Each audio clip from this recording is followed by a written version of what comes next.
guys, welcome back to my channel. It is Eponine, aka Epi. Thank you so much for joining me for another video today. So as you can probably tell from the title, today's video is going to be a little bit different than true crime, but we are going to cover some conspiracy theories. And in particular, we are going to cover 3 different conspiracy theories about the Titanic. Now, the Titanic has always been something that I've been really interested in, and as I've gotten older, I've heard some really interesting conspiracy theories about the Titanic. So today I'm going to go ahead and share those with you. So without further ado, let's go ahead and dive into today's video.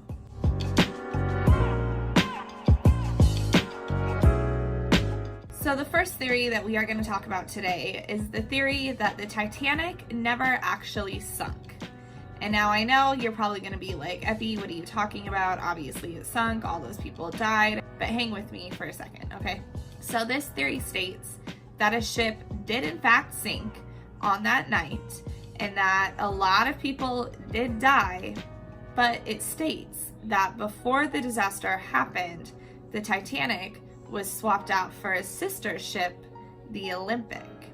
Now, the Titanic and the Olympic did look a lot alike, but the unconvincing part of all of this for me is that there was a few differences, and they were pretty distinct differences. But basically how this theory goes is that the Olympic went out on a voyage and it crashed with another ship, so it got damaged. So at this point, it came back to Belfast and it got fixed. And then once it was fixed, it apparently went to New York again and then returned, and on that trip, it also sustained more damage. So this ship had now been damaged twice, and the thinking was that this ship was just way too damaged. So here's what we're gonna do. We're gonna pretend like it's the Titanic, and then we're gonna sink it, and then we're gonna collect all this insurance money on it. Now, why they wouldn't be able to just collect insurance money on the original ship, I don't know, but that's clearly not part of the conspiracy theory because that puts some holes in it. So apparently how the story goes was that they swapped ships, and then the Titanic was sank, and it was sank on purpose apparently, so that they could collect all of this money for the insurance, and then they would be able to just make a whole new boat and everything would be fine. And now apparently one of the people behind this was JP Morgan, whose name you may recognize. He owned the International Mercantile Marine Group, who owned White Star, so in turn he owned Titanic. So they thought that he was just part of this and that he had just kind of came up with this plan to sink the ship and then get the insurance money, and then everything would be great. So I don't know how believable that one is, because like I said earlier, there was a lot of distinct differences in the ships. So yes, they looked a lot alike, but there was enough to tell them apart. Not only that, but they hit an iceberg, and I don't know how they would have just planned to hit an iceberg, and I don't know why they would have just planned to kill a whole bunch of people just to collect insurance money. That to me seems a little crazy. And then also, like I said earlier, I'm not sure why they wouldn't have just waited for something to happen to the other ship, and then they could have collected the insurance money on that one. I don't know if they were just in a rush, and that's why they decided to go with the Titanic instead. But this theory, although plausible, there seems to be a lot of holes in it to me, so I don't know if it's really that believable. Now, the second theory, and one that I will say straight off the bat, I do not believe is believable whatsoever, but it is interesting to think about, is that there was a tomb from a mummy from some old Egyptian pharaoh named Amun-Ra, and that tomb was haunted or like cursed. So apparently somebody had brought the tomb onto the ship. And now while reading, I saw a couple different reports of who this could have been. I saw reports that it was Margaret Brown, who had brought in just a whole bunch of different artifacts on the ship. I've also read that it was a historian. I've also read that there was somebody who like smuggled it on the ship. That's why there was no record of it. So I'm not totally sure who was responsible for bringing this on the ship, but apparently somebody brought this mummy onto the ship and it was cursed. So that is the reason why the Titanic sank. And like I said at the beginning, this one, although entertaining to think about, because it would be pretty crazy if a cursed mummy was the reason why the Titanic sank, this one to me is not very plausible. It just doesn't seem realistic. Not only that, but the actual tomb is on display at a museum, so like you can go see it. So it obviously didn't sink in the Titanic, and there was no records of it being saved with any of the survivors in the Titanic. So this one is just not believable, but interesting and kind of entertaining.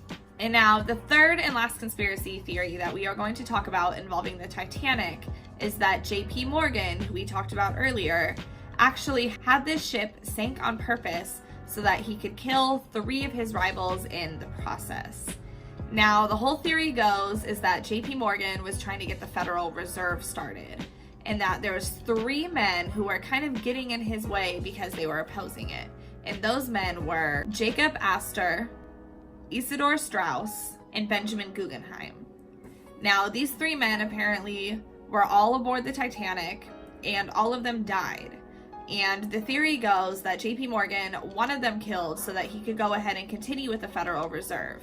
And he had them killed because, like I said earlier, they were opposed to it. Now, the whole reason why this theory kind of came into play, and the whole thing that kind of fuels this theory, is that JP Morgan actually had a ticket to go on the Titanic. And it was a ticket for a really, really nice room with a private balcony and all sorts of just fancy things. It was going to be a very luxurious trip for him. And at the last minute, he decided to pull out, and he decided to cancel, and he decided he didn't want to go. So he just stayed where he was at instead. So people think that JP Morgan knew that the ship was going to sink, or that somehow that he'd, like I mentioned earlier, organized to have the ship sunk, and that he did that so that he could kill those 3 men so that he could have the Federal Reserve.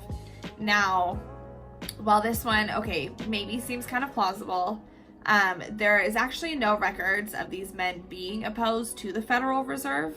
Astor and Guggenheim hadn't apparently really had a position on the Federal Reserve at all, and Straus actually supported the Federal Reserve, so it doesn't really make sense for JP Morgan to kill these men when 2 out of 3 didn't have an opinion and 1 out of 3 actually sided with him.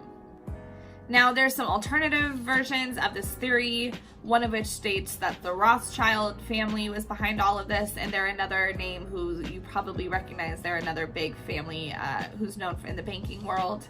And there's another theory that the Jesuits were behind this, and that they were the ones who arranged for the death of the 3 men on the Titanic. But really, there isn't any proof that any of this is factual either. So this one, to me, again, though plausible, seems to just be a little outlandish. It seems crazy that he would just kill that many people all so that 3 people could die. And there seems to be easier ways of accomplishing your goals politically instead of taking out that many people. But I guess, who knows, maybe he just was playing really dirty. But that to me seems just a little bit unlikely. So that is it for my conspiracy theories today for you guys. If you enjoyed this video, please give me a thumbs up and let me know. I would love to make a part 2. So if you're interested in that, give me a thumbs up and let me know.